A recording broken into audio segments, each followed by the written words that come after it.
भरनाथ म्हणजे काही समजत मी लहान मोठे असू दे, मला सर्व कलाकारच आहे, पण त्यांनी सर्वांचा मानपान राखून त्यांनी डबलबारी केलेले तेव्हा धन्यवाद उदयकर पारकर बुवा.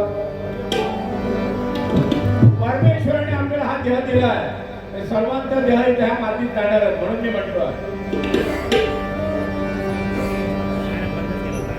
बोलायचं भरपूर कारण माझे पण बुवांसाठी 4 डबलबारी झाले. आणि खरोखर सांगायचं म्हणजे बुवांची परंपरा, बुवांचे संस्कार आपल्या कुटुंबावरती आहे. पहिलं म्हणजे जाणून घेण्यासारखं आहे आपल्याला, पत्नी वारसा हा दीपक चव्हाण बुवांच्या घरात आहे. कारण किरण आपला 5 वर्षाचा असल्यापासून पकवास शिकतोय आणि किरणचे पहिले गुरु आद्य गुरु म्हणतात कुंटेकर माऊली. आणि माझ्या सामने मी वाळवे बुवांची भजन वाजवायचं डबलबारी, त्यावेळी किरण माझ्या समोर त्या पकवाजांमधून दिसत पण नव्हता, पण किरण तिथे वाजवत होता. त्यावेळी किरण चव्हाण बुवांचे आद्यगुरु प्रमोद कुंडेकर, प्रमोद परब, माऊली सावंत आणि प्रताप पाटील एवढे असून त्यांनी 15 वर्षे पंडित वैकुंठवासी पंडित भवानी शंकर यांच्याकडे पकवाचं शिक्षण घेतलं.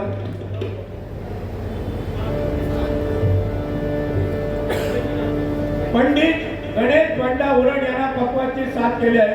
तसेच पंडित किशोर पांडे यांच्यासोबत तबला जुगलबंदी आणि ताल म्हणतात तर कचेरी ताल असं त्यांनी मोठमोठे कलाकारांसाठी वाद्य केले. तसंच सांगायचं म्हणजे दीपक बुवा आणि नुसते किरण बुवा त्यांचे संबंध आहेत, पण खरोखर मंडळ घेण्यासारखं आहे.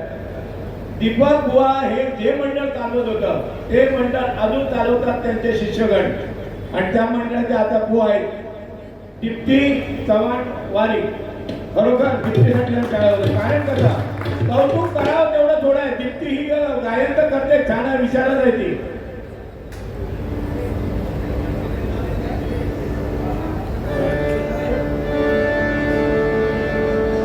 दीप्ती अलंकार विशारद आहे. एवढं असून वास्तुभूषण, ज्योतिषभूषण हे सर्वत्र एम.कॉम आहे आणि एम.बी. आहे. ह्याच्यासाठी दीप्तीसाठी खरोखर टाळ्या कराव्या होत्या. प्रत्येक शिष्याचा गुरुला हा अभिमान असतो.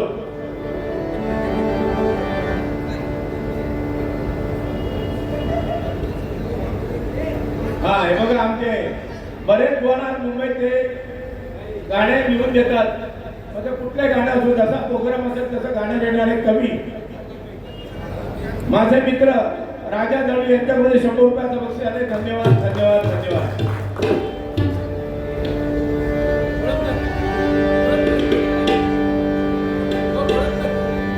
जन्म मरणाचं फिरते चक्र कधी थांबणार नाही हो. दीपक चव्हाण बुवांचे नाव भजन प्रेमी विसरणार नाही. मोठमोठ्या बुवांसाठी आपल्या दीपक चव्हाण बुवांनी भजन केलेली आहे. उशीर झालाय पण थोडक्यात मी सांगण्याचा प्रयत्न करतो.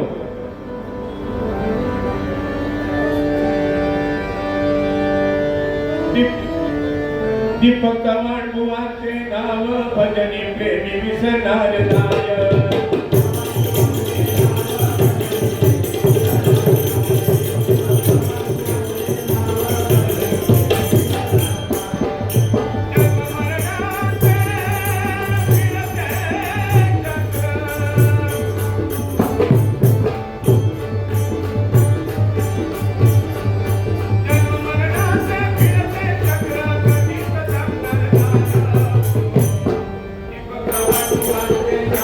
Thank you.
आम्ही कुठं